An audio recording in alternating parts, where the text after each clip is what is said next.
Okay, so this is the last part of this series on coordination complexes, where we talk a bit of an overview of ligand field theory, which is a development on crystal field theory, taking into account more the structure and properties of the different ligands. So what are the differences between crystal field theory and ligand field theory? Well, crystal field theory, as I've spoken about on a number of occasions, is good for describing the electronic structure of metal crystals. So it's not really designed for things which are in solution, which are dynamic. It's really just designed to explain the structure of crystalline materials. So it's really good at that. And that's where their original sort of estimation of the ligands as a simple point charges arises, because it works well in crystals, but it only considers the electrostatic interactions and only provides the electronic structure of the transition metals. It's too simple and gives an unrealistic picture of bonding. It sort of assumes that all the bonds are ionic. This is obviously not the case.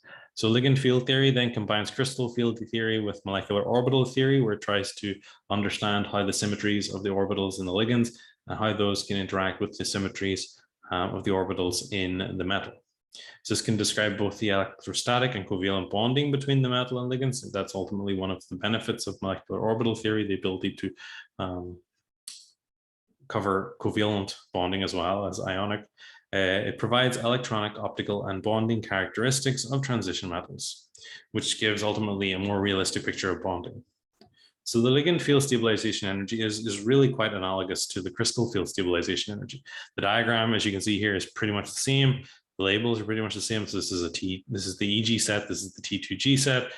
We have the same splitting values here. So note that the ligand field stabilization energy for an octahedral complex with D3 electronic configuration is 12 dQ, but the absolute value of dQ varies with the ligand and the metal. So 10 dQ is equal to delta O. So we know that delta O is 0.4 stabilized for these T2G sets. And then for the EG set, it is 0.6 delta O destabilized. In terms of dQ, it would be 6 dQ destabilized and 4 dQ stabilized for the T2G set. So the influence of splitting energy then, so it depends obviously on the ligands. So if the octahedral splitting is less than the splitting energy, then we see that we will have a high spin complex. But if we have stronger field ligands, for example, going from chloride ligands to cyanide ligands being one of the strongest field ligands, we will see that we will move from a high spin to a low spin complex. And so that's where the delta octahedral is greater than the splitting energy.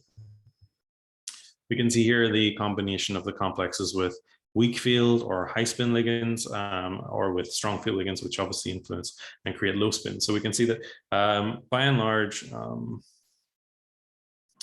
for some of them, it doesn't actually change. The ones that actually change are the ones with the squares around them. So only D4 to D7 actually have a change, where we get more paired electrons with strong field ligands and more unpaired electrons with weak field ligands.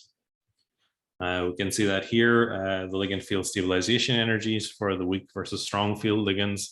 So obviously, because we changed the number of electrons in the different sets, the T2G and the EG set, we will ultimately change the ligand field stabilization energy values. And the absolute values are obtained experimentally, but the estimations can be done here pretty easily.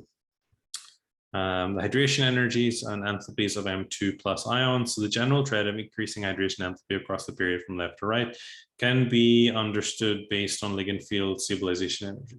So the dotted line here is going to be the observed values, which are these ones, minus the ligand field stabilization energy, which you can see creates a much smoother curve. And obviously the calcium, the manganese, and the zinc have no ligand field stabilization energy. And so that's why they do not have a correction. The splitting energy for aqueous complexes is shown here. So these can be determined experimentally. We have here delta O, which is the octahedral splitting energy, and then we have pi, which is the spin pairing energy, which is the energy required to pair two electrons in the same orbital. So note that only cobalt 3+ has a splitting energy similar to the spin pairing energy, and it is the only low spin aqua complex of the listed examples. So here we have cobalt 3+. So the delta O and the the pairing energy are similar, which means that it is possible to pair electrons in this instance. In all of the other cases, the pairing energy is much larger than the splitting energy, and so we're mostly going to see high spin complexes. So low spin versus high spin complexes. So strong field ligands, of course, give us low spin complexes. That is like your carbonyls, your cyanides. They have π-Acceptor orbitals or low-lying d orbitals. So pi star as in cobalt, or sorry, carbonyl or cyanide, and then pi star as in the ethylene, low-lying d as in phosphines such as PR3 or PF3. Then weak field ligands create high spin complexes. So we have weak field ligands where pi donor orbitals.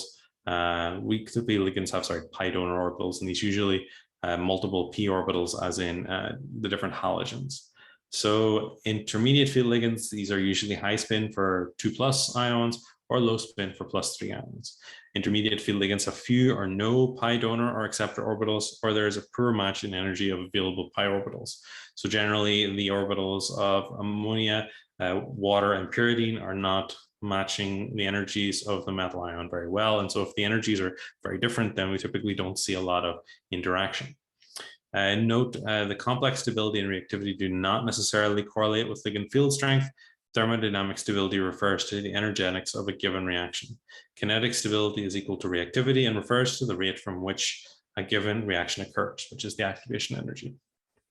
So the effect of pi donor acceptor interactions. So in a sigma only case, there's no ability to pi donate or pi accept from the ligand in the metal. So these are typically the intermediate field ligands, such as your ammonia, your water.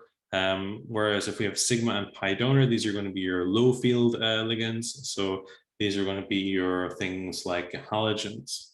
And then for high field ligands, so this is your carbonyls or your cyanides, you have sigma and pi acceptors. And so that means that you generally see a much larger delta O.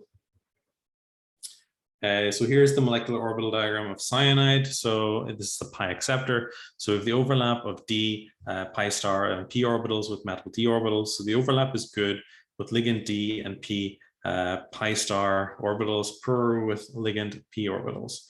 So the representative metal orbital here is shown. So we've got dxy overlapping with dyx of the, or dyz of the ligand. So we can see that there's good overlap here. dyz with the pi z star has also got good overlap. And then the dyz with the pz orbital, again, also has pretty good overlap, which means that they're able to share electrons. Although with the pz, not quite as good as with these other two. So if we look at these, so that's this pi star, which comes from the ligand, and that's sort of why these have a good ability to overlap with the metal ligands. We can see more of this here, where the pi donor ligands and the pi acceptor ligands, how they influence the different energies of the species involved. And so there needs to be good overlap in order for that to happen. So pi ligand effects. So we have the change in the splitting energy of the octahedral decreases from a sigma complex to one containing pi donor ligands. Pi acceptor increase the value of delta octahedral. Complexes with pi donor ligands increase pi donation, stabilizes the T2G level, and destabilizes the T2G star, thus decreasing the overall octahedral splitting energy. And complexes with quite large octahedral splitting energy values containing pi acceptor ligands and such complexes are usually low spin. Complexes containing pi acceptor ligands show increased pi acceptance and stabilizes the increased pi acceptance, stabilizes the T2G level, increasing the value of delta octahedral. And so that brings us to the end of this series. Thank you.